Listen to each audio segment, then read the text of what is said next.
Oh, man, that was a close one. Everybody knows you can't get an electric car wet. All right, for this first myth, we're talking about water and rain. The myth is that you can't get an EV wet. There was a recent poll that showed that 18% of those in the United Kingdom actually think that you can't get an electric vehicle wet, and another 12% believe that you can't drive an electric vehicle in the rain.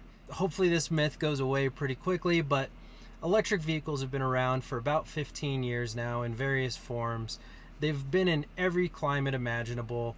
Rain, sleet, snow, hail, you name it. I think at this point it's pretty safe to say that it's fine if the cars get wet. In fact, Rivian has a couple of adventure outdoor vehicles coming in the form of an SUV and a pickup truck, and they're designed to go off-roading through water, through all the elements you could possibly imagine. So let's put that one to rest.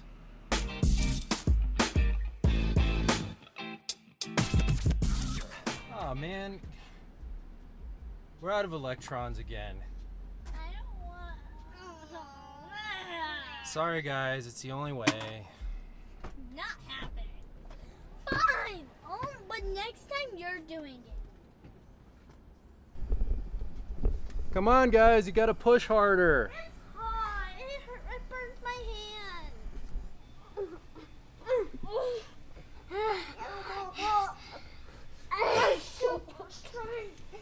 Come on, you guys got this. No, we don't. It's just like the last You're time. out of the car. What's the whole point of pushing it when we can just walk?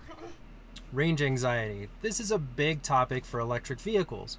But if we take a look at it, the Model S, for example, from Tesla, has a 370-mile range.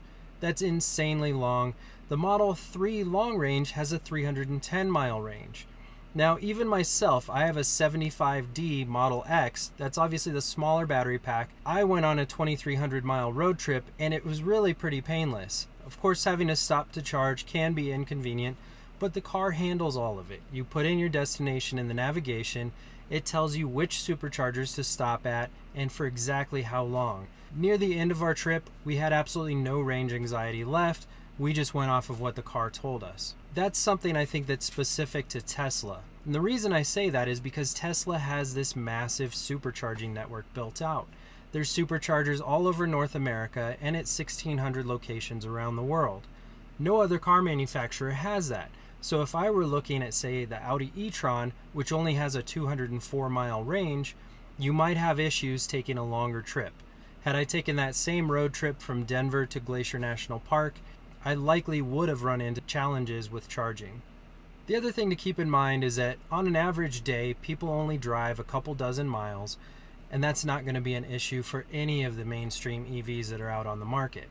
Most people treat their EV a lot like they would a cell phone, in that you plug it in at night when you get home, and when you leave in the morning, it's ready to go. When I had gas cars, there were many times where we'd get the kids ready for school, we'd get ready, and then last minute you realize that you don't have any gas and you've got to stop by a gas station. Those days are gone with an electric car.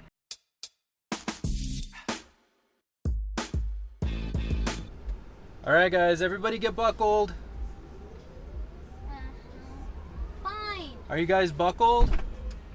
Yes. Yes. Did one of you bring the fire extinguisher? Pardon. Didn't you bring it? No. I thought you brought it. Oh wait, I think I got it in my pocket somewhere. Oh, here it is. Ah, good. Everybody knows electric vehicles catch on fire all the time. Let's talk about the hot topic of fires and electric vehicles. No pun intended, of course. Now, in 2015, there were about 174,000 vehicle fires. But guess what those vehicle fires were? They were gasoline vehicles, not EVs. In fact, there have only been about 40 Tesla fires ever. But by watching this on the media, you would think that the only cars that catch on fire are Teslas. That's entirely not true. In fact, there's 30 to 50 gasoline-powered vehicles that catch on fire every single day. And when you compare the two, you can see that that equates to about 5 fires for every billion miles driven versus gas cars, which have about 55 fires for every billion miles driven. So even looking at the numbers, a Tesla is about 11 times less likely to catch on fire than an internal combustion vehicle. If you're in a gasoline car and you're involved in an accident, this highly combustible gasoline in the car catches on fire. It typically bursts into flames very rapidly. An electric car, on the other hand, is typically a very slow-moving event. You'll have a couple of cells in the pack that are damaged. This leads to thermal runaway that spreads across the pack slowly over the course of minutes, hours, maybe even days. And I think this is where some of the misconception comes in as well. While in an electric car, you typically have plenty of time to exit the vehicle before anything dangerous occurs, it does take a long time to extinguish. The other issue is that fire departments are often ill-equipped to handle these situations. They typically spray water, or they don't have the chemicals necessary to put out lithium fires.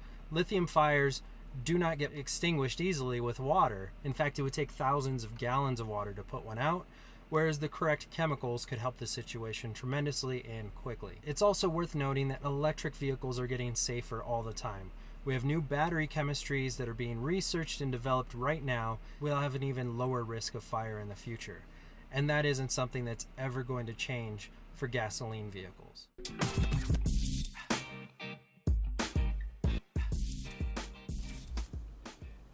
Hey Harlan, can you bring me all your toys with batteries? Again? Yeah, well, you know, electric cars, our battery's already worn out again, and it's only been a few months. I'm trying to save a little money and replace it myself. The battery replacement myth. If you've been anywhere online or you've talked to anyone, one of the first questions they have when you mention you have an electric car is, man, how expensive is it going to be to replace that battery pack? And in most cases, the answer is, I don't know, because I don't have to think about it. First of all, Teslas have an 8-year warranty on their battery pack. Consumer Reports, for example, says that the average gasoline-powered vehicle only lasts about 8 years and 160,000 miles. Now, we have 160,000-mile Teslas that on average have lost about 10% of their battery capacity. The other thing to note is that battery degradation, while it can be extreme the first year, losing 5% or so, it slows down over time. Tesla batteries should be around 80% state of charge after as many as 500,000 miles. That's far longer than the average life of a gasoline vehicle. It's also estimated that the battery replacement cost for the 74 kilowatt hour battery pack in a Tesla Model 3 is around $5,000 to $7,000, which isn't out of line from what you would expect from replacing an engine in an internal combustion car. This is another example where batteries are getting better all the time. The Model 3 already uses a more advanced chemistry than the Model S and Model X, and I expect over the next few years we're going to see even more breakthroughs and advancements.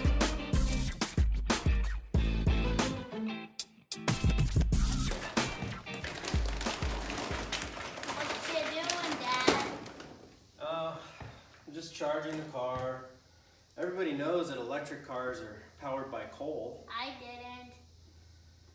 Don't worry though, it's clean coal. How is the coal clean? Nobody knows. You don't know. This one's one of my favorites. Almost anytime you mention the positive environmental impact that an electric vehicle has, someone brings up what they consider to be the fact that electric vehicles are charged using coal power. Now that simply isn't the case. Even in countries like China, where up to 60% of the power is generated by coal power plants, an EV is still 20% more efficient than a gasoline counterpart. There are many maps like this one put out that actually show the power generation of each state and the effective miles per gallon equivalent of an EV charged completely on the grid. In states like California, it's well over the equivalent of 100 miles per gallon. And if you look, 90% of the states have over 50 miles per gallon. When you stop and think about that fact alone, and the fact that most EVs like Teslas are actually high performance sports cars, having over 50 miles per gallon even at a worst case scenario is pretty impressive. Add to that the fact that many EV owners also have solar panels on their home. In fact, I'm one of them, and I produce more energy than I consume, so my vehicle is almost entirely charged off of solar power. Do me a favor, guys, tell your friends about this video, leave me some comments, likes, and definitely hit that subscribe button. That's how YouTube knows that my content is good and should be spread around. So it really helps me out. Until next time, thanks guys.